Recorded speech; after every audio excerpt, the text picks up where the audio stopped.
Hello friends, this is Promi and welcome back to the Kerbal Commonwealth Space Agency.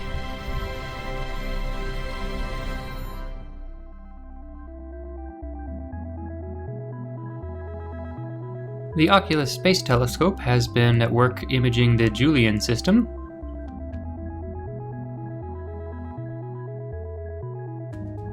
Here we can see our new image of Jool with its various storms and cloud bands.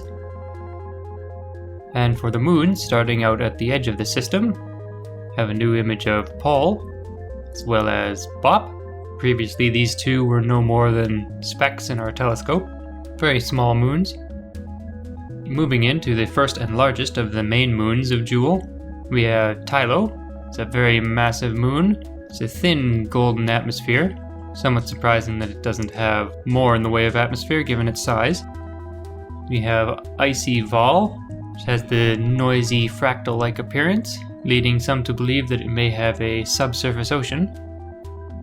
And the innermost moon of Jool we have Lathe, certainly also the most interesting, given its relatively thick oxygen atmosphere. It's clearly a water world, highly likely that there is some sort of life existing on Lathe. It will be a top priority to investigate once a transfer window for Jool opens up. And just peeking out from behind the sun, managed to take an image of Dres, the largest body in the asteroid belt. It's been classified as a dwarf planet, and it looks fairly similar in composition to the Mune or to Duna's moon Ike. Alright, so carrying on, we're going to check in with Jean to see what contracts are available. Okay, we have a contract to deploy a rover on Kerbin, so we're going to grab that. It'll be pretty easy.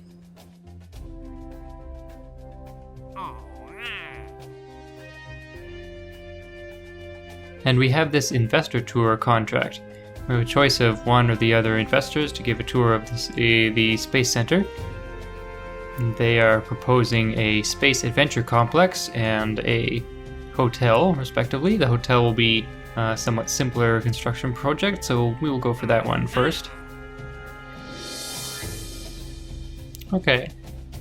We also have a contract from before to do gravity scans around KSC, so we'll do that while we give our investor her tour.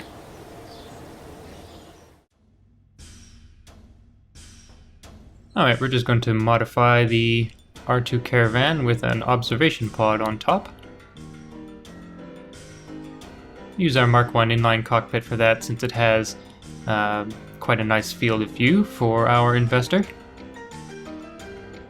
Mount it up fairly high.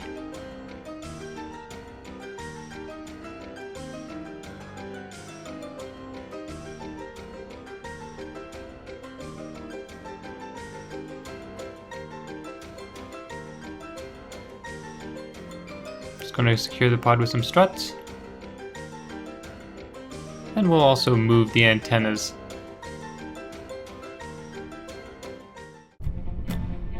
Okay, our investor is climbing into her observation pod. We're going to drive around to the spaceplane hangar.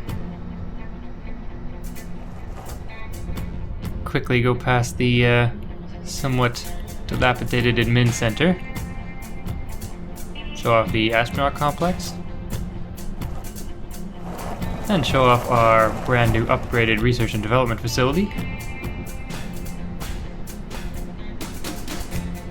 The always impressive VAB. And our tracking station, which is still undergoing upgrades.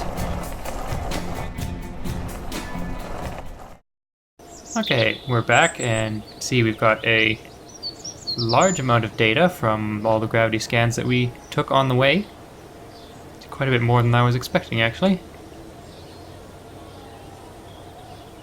Okay, let's see what we have available now. We have the Build a Hotel contract. Let's take a look. I require space for 50 Kerbals. It's quite a big construction project. And the reward is actually not that great. Well, that is a project for the future. We'll see if we can make it worth the cost. Even if it's not, it might be a interesting construction project. Certainly brings some attention to our space program. Do we have anything else interesting here? This is a rover deployment for Minmus. And that rover expedition is for our caravan, which we already recovered. There's Minmus one we can take. Certainly have more science to do on Minmus, so we'll grab it. And let's see what else we have here. Surface outpost on the Moon, probably eventually, but not yet. Rare science. Space station around Minmus. Again, not quite there yet. Want to put one in Kerbin orbit first. Oh, this one's interesting. Magnetic survey around Duna. Question is, when is our launch window for Duna? Would we be able to make it in time? This has a duration of 3 years. Well, we'll have to take a look at our transfer windows. I would very much like to pick that up if it is feasible.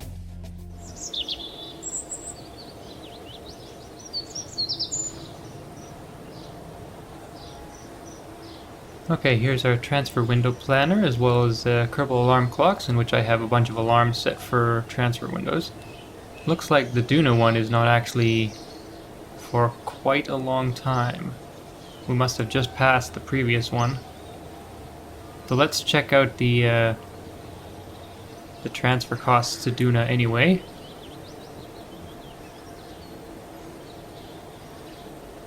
Oh, it looks like we might be on a transfer window right now. Well, if we can start a crash program to develop a Duna probe, possibly based on one of our previous probes, might be able to get there using a reasonable amount of delta V. The next opportunity doesn't come up for 2 years or so. Or the next best opportunity anyway. Okay, I think that is what we are going to do then. We are going to rapidly construct and launch a probe to Duna. We'll go and grab that magnetosphere research contract to take with us. And I'm currently running on KSP 1.1.3, but given the addition of the satellite network system, I think I'm going to want to switch over to 1.2 before I launch this mission, so that we can bring with us a proper relay antenna.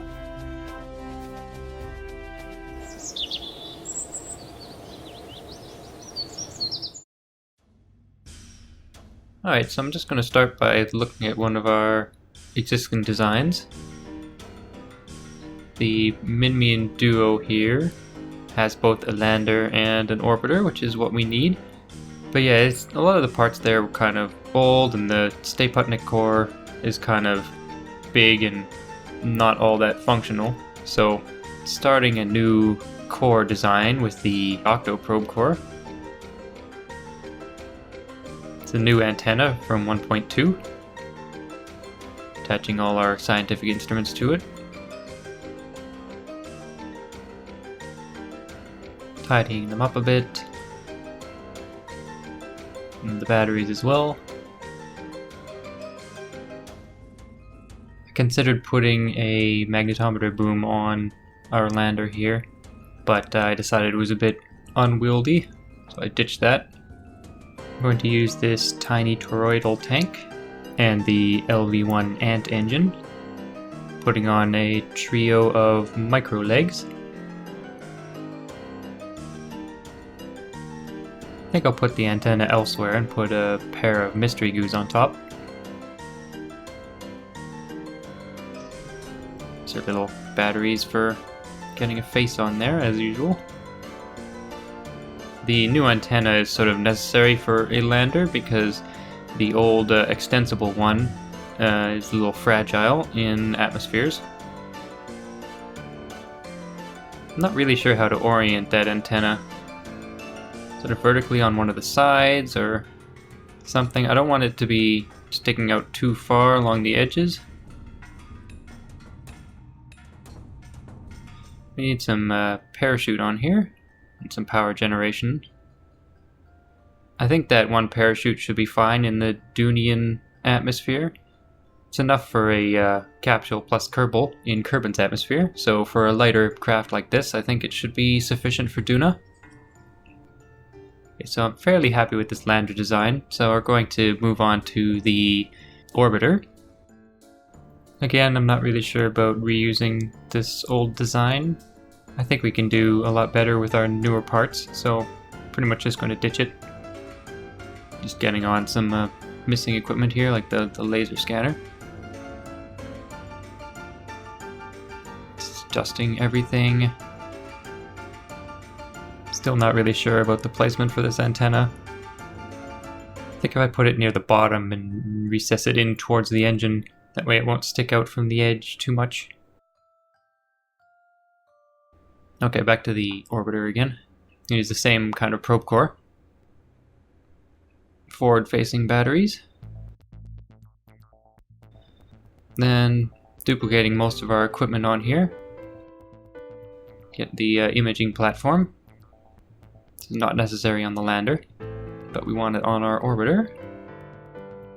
Figuring out what kind of fuel I need on here. These tiny engines, the ants, are quite efficient, and our thrust to weight ratio doesn't really matter that much for these crafts. So we're not going to be really fighting gravity at any point. Our burn durations don't really matter that much. Putting on our radioplasma experiment. Got to keep these antennas in mind. We're building around it. Going to put some struts on here, not for any actual structural reasons, but because of how the engine attaches to the decoupler. Sort of looks like it's floating, so this is more just to make it look a little more believable.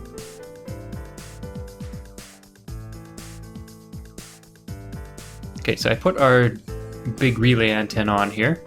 This is the second largest one. We don't have access to the largest one yet.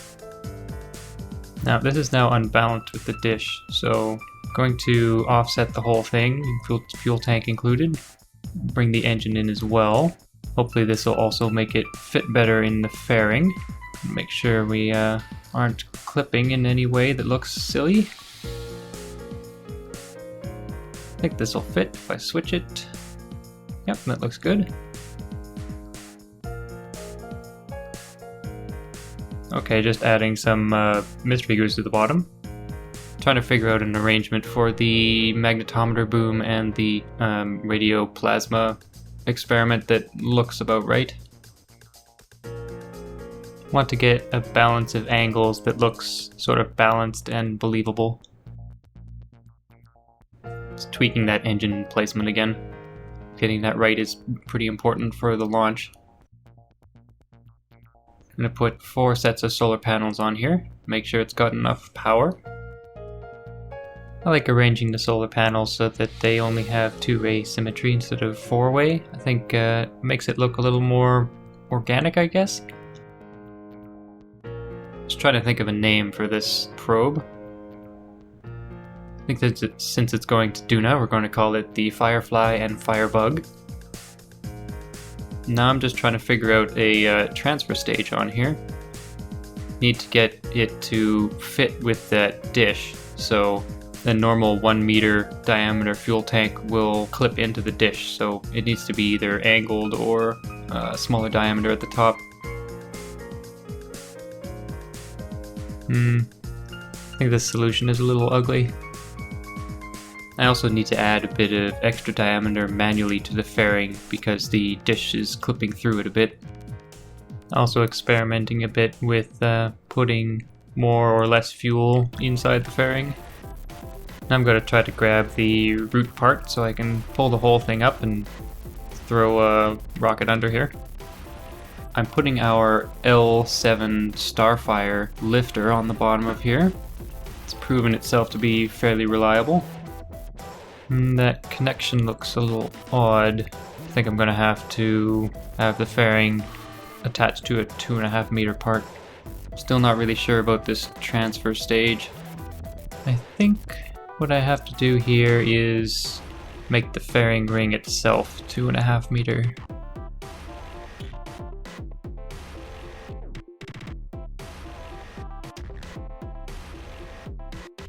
I like the sort of nose coney tank, and I can use the stock fuel switch to make it rocket fuel instead of jet fuel. That one's too big. Yeah, I like that one. Okay, I think our Delta V here is enough. This stage is supposed to take us from Kerbin orbit to a Duna intercept. I'm just going to try to hide that little decoupler inside the fuel tank, so we still don't have access to the big one. I don't think I need 4 boosters on here. I'm going to reduce it down to 2. I also think I prefer the conic fairing.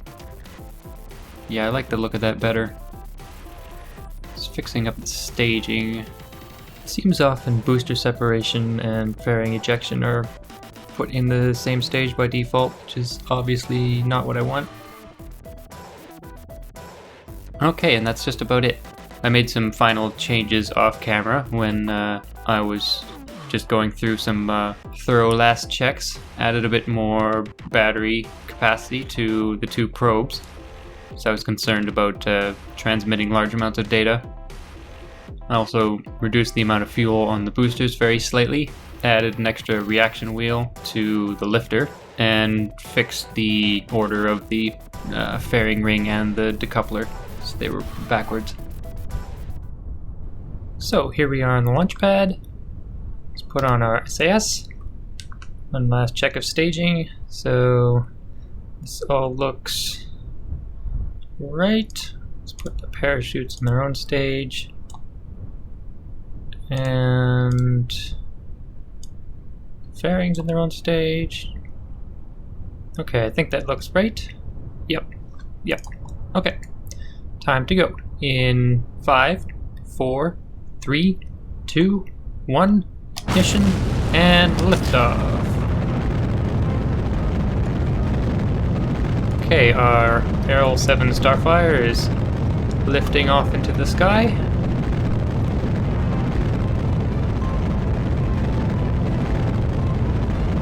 Ferrum Aerospace Research has not yet been updated to 1.2, so just using stock aerodynamics at the moment. Since 1.1, the Delta V requirements within atmosphere are pretty similar to those with Ferrum Aerospace installed, but the atmosphere does act a little different. There's no area ruling for one.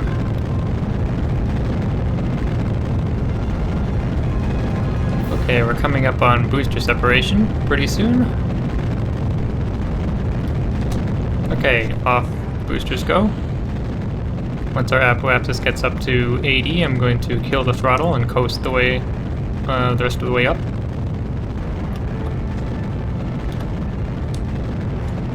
Okay, we're going to coast up to our apoapsis now.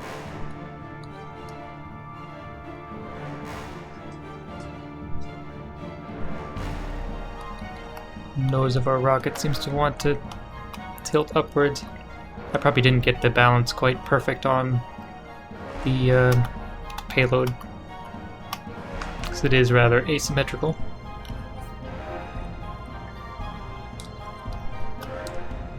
Alright, let's create a maneuver node here.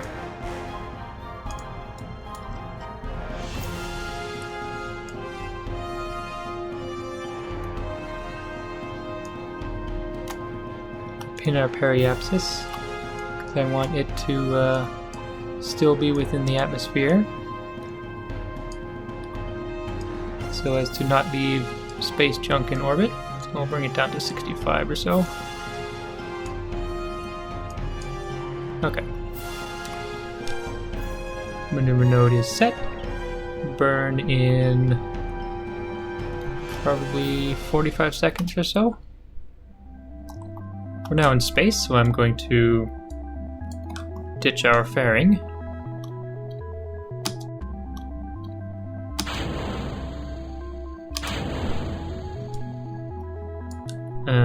What's happening? Go. There it goes.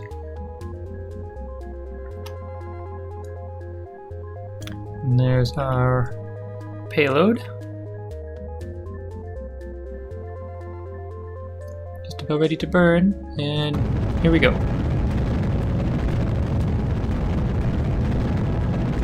Another mod that hasn't been updated yet is the engine lighting, so we don't get any lighting effects off of our exhaust plume, which is a little bit unfortunate. A little bit more. Okay, there's still fuel left, but I want this thing to decay back into the atmosphere. So let's remove our maneuver node. Ditch our launch stage. Start up the engine on our upper stage. Just do the last little bit to get ourselves in orbit. And okay, periapsis is now above 70.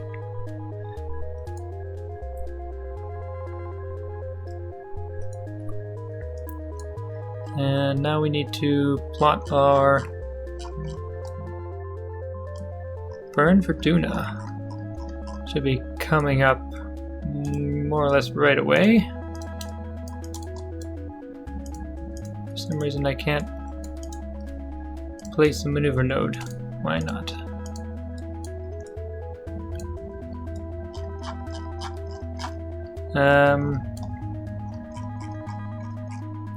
Okay, well I'm almost at where I want to burn anyway, so let's do this seat of the pants style. Just going to burn prograde. Can start right now.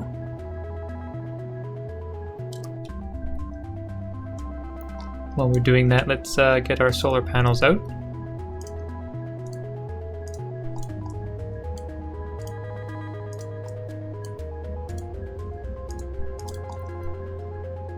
There we go.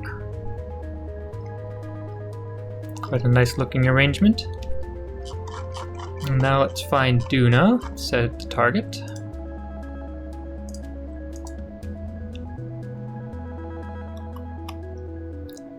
Okay, here comes our trajectory. And there we can see the closest approach with Duna.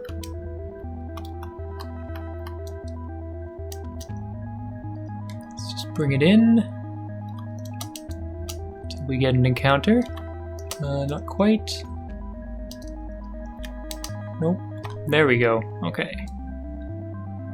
We have a Duna encounter in 250 days. Just about. Okay, looks like we have some messages up here. Our stages have been recovered. Those are our boosters.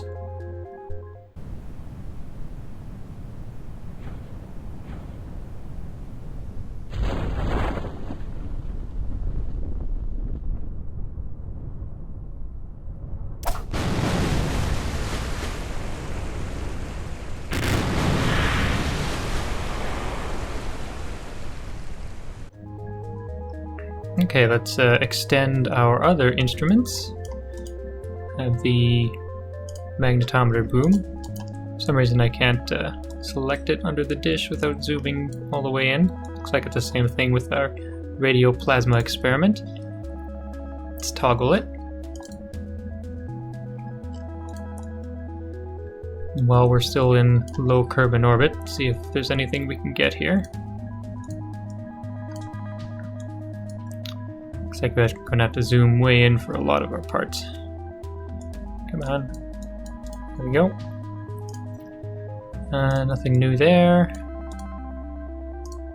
Nothing new. What about our imager? Pretty sure most of this stuff we covered completely in the past. Gravity. Oh, some gravity data. Actually, I didn't read that. Let's see. The sensor finds subtle changes in the gravity field of Kerbin. The science team will want to see these readings. Okay. Well, let's transmit that. See how much power that's taking. Okay, I guess not that much because we're close to Kerbin. It'll probably take more once we're near Duna. And it looks like it's not using our big antenna. I guess it doesn't really matter. Okay, what else we got? Temperature. Nothing new. Magnetometer. Nothing new there either. Okay, so just gravity data. And we're going to be in high space over Kerbin soon. And at that point, there might be some more data to gather. So let's just wait a few moments to get over 250. Okay, we're over 250 now. High space, yep, okay. Nothing new there. Pretty sure all these will be the same, so let's just go after our gravity scan, because that should be the only one that's any different. Let's see, where is it? Here it is. Looks like there's not much science to get, but same sort of readings we got from low orbit. Let's transmit that again.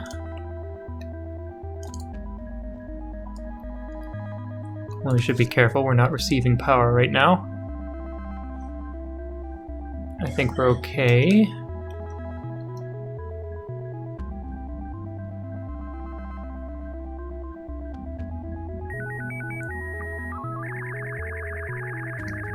Turn SAS off to conserve power.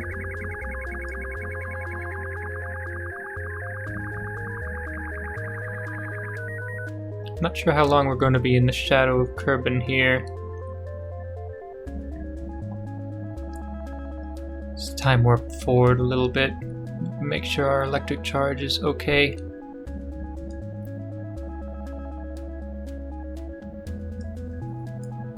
Okay, we have view of the sun again. We're getting electric charge, so no need to put the probes into hibernation or anything. Quite a nice view of Kerbin with all the lights.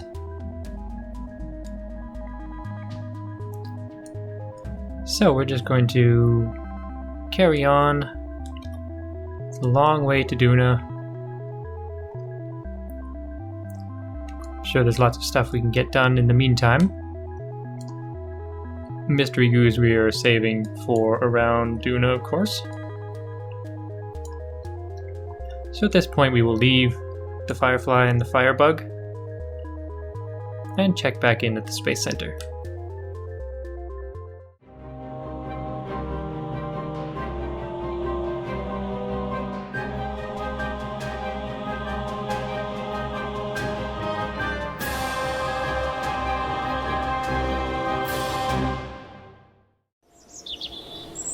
Alright, we are late afternoon here at the Space Center. Science is up above 500. So those expensive nodes will need 550 to get. Check in quickly with Jean. I do want to, on my next mission, I'm going to launch another mission in the style of the Lonely Void, because there was some stuff that we missed doing out there. If you look at our active contracts, we never did our test the Poodle engine orbiting the sun, which was one of the purposes of that. We've got the rover for Minmus, so we don't need to do a relay satellite this time, but we have our impactor to attempt again, because it failed last time. So we could do an impactor and a rover. An unmanned rover, of course, because the crew will stay on board and carry on to beyond Kerbin's sphere of influence before returning. Do we have anything new to get here? Explore Kerbin. Oh, it's a rendezvous. Rendezvous 2 vessels in orbit. Well, we don't have it's not much of a reward for that, but we haven't done anything like that before, and it's pretty easy. I'm sure we will be doing that in the future, so let's grab that. Magnetic survey around Kerbin.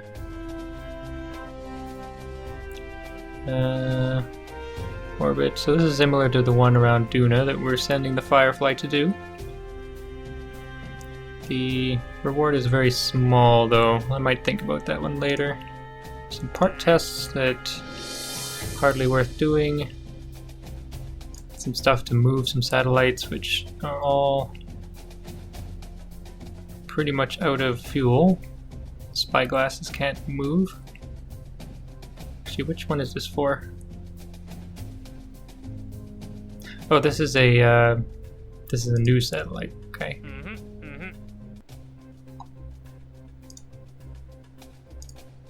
Temperatures. Okay, well, I think we are set for our Lonely Void 2, or whatever I choose to call it, mission. Let's leave the facility. Starting in the spaceplane hangar to work on the Minmus rover. I don't think this rover body is going to work, so I'm going to start with the octoprobe core, which I've used quite a bit. Got to figure out a wheel arrangement on here. Just going to use the smallest wheels. Mount them pretty high up so we have a low center of gravity and everything's fairly compact. I'm going to add some fuel and engines for the landing on Minmus. So just a tiny fuel tank and a pair of radial L1R engines. I'm going to put all our different scientific equipment on here. Double up on the accelerometer to have a bit of a face instead of using batteries like usual. Get our laser scanner on there. Tweak the positioning a bit.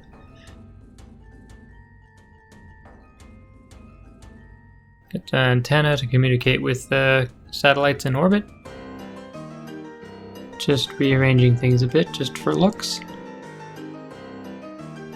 Considering some different battery placements, but I'm gonna put two of the small ones on the back. Just trying out these solar panels, the 2x3 extendable ones. Don't think they'll work out though. Get in the way too much. I think we need some more battery power on here, so I'm going to put another one on the bottom. Hopefully we will still have enough ground clearance. Going to name this rover the Mossy Scuttler. And for the solar panels, I think just a pair of the small ones will be fine. Might need to recharge a bit between transmissions.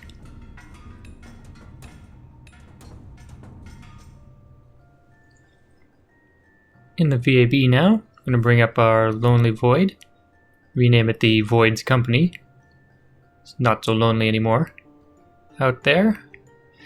And we'll replace the Minmus Leaf with the Mossy Scuttler. Trying to get it to fit in here properly. Move some of our experiments around and the decouplers. The Octorock will be pretty much unchanged, just Octorock 2. Hopefully we can get it to impact Minmus and complete our contract this time. Just checking out the balance here.